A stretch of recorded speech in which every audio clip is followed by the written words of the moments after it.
Hi, Dickens Reads families. I hope all is well. Can you believe it is June already? And there's so much going on in our world right now.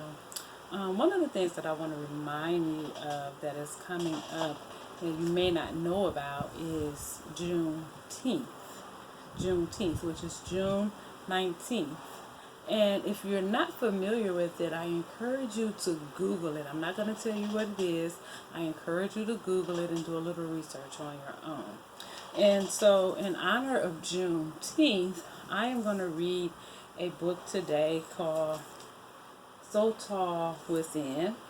It is the story of Sojourner's Truth's Long Walk Towards Freedom by Gary D. Schmidt and illustrated by Daniel Minter. And I'm not sure if you are familiar with Sojourner Truth, but if not, you will learn a little something today. So here's the first page. And it says, in slavery time, when hope was a seed waiting to be planted, Isabella lived in a cellar where the windows never let the sun in and the floorboards never kept the water out. She had 10 or 12 brothers and sisters. She couldn't be sure, since all of them were sold as slaves before she was old enough to remember. But Mama Bet, her mother, kept them in her memory.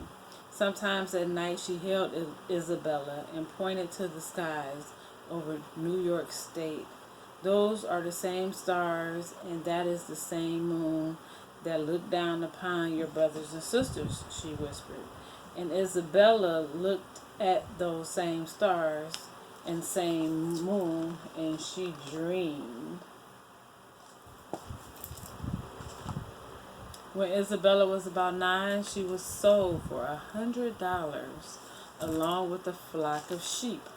Mama Bet held her one last time. They would always remember to look at those same stars and that same moon, even though they would be ever so far from each other. Each night after that, Isabella kept her eyes wide open.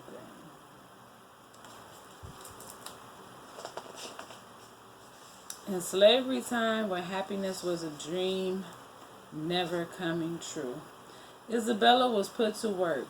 Now the war begun, she thought. First, she worked for Mr. Neely, who figured she didn't need shoes in the wintertime. 2 years later, she worked for Mr. Skyver, who had her carry fish and hoe corn and dig roots and tend herbs and tote gallons of dark molasses. A year and a half after that, she worked for Mr. Dumont, who bragged that Isabella could do a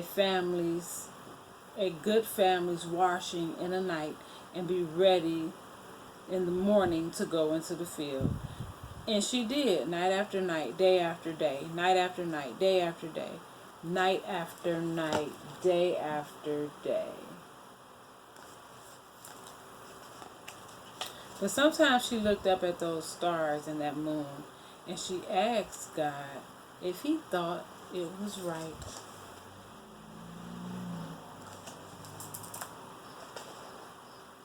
In slavery time, when respect fell as often as snow in July, Mr. Dumont ordered Isabella to marry a slave named Thomas. She had 5 children: James, who died in infancy, Diana, Peter, Elizabeth, and Sophia.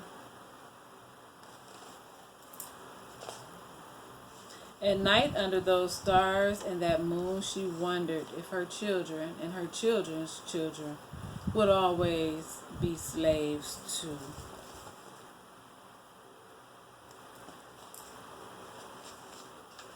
In slavery time, when promises were thin as old smoke, Mr. Dumont swore that if she do well, he would free Isabella and give her a log cabin to live in by the next summer. A year before, all the slaves in New York State had to be freed by law.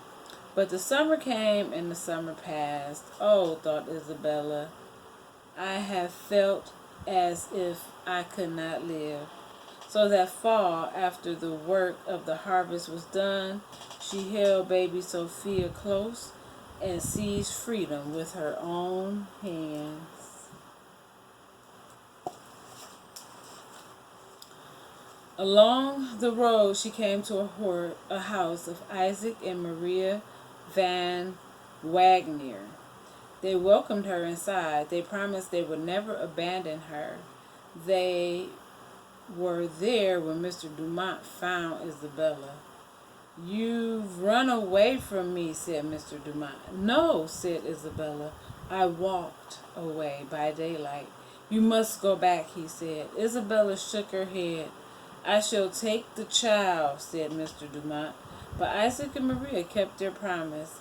They paid Mr. Dumont's price for all the work Isabella might have done before she was freed by law, and they paid his price for her baby, and Mr. Dumont left.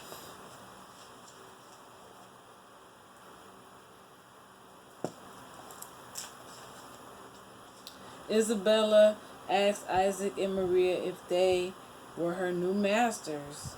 Isaac shook his head. He was master to no one, he said, and now Isabella was slave to no one. And we're going to stop there and save the rest of the story for next week. But in the meantime, I encourage you guys to Google Juneteenth. That's Juneteenth.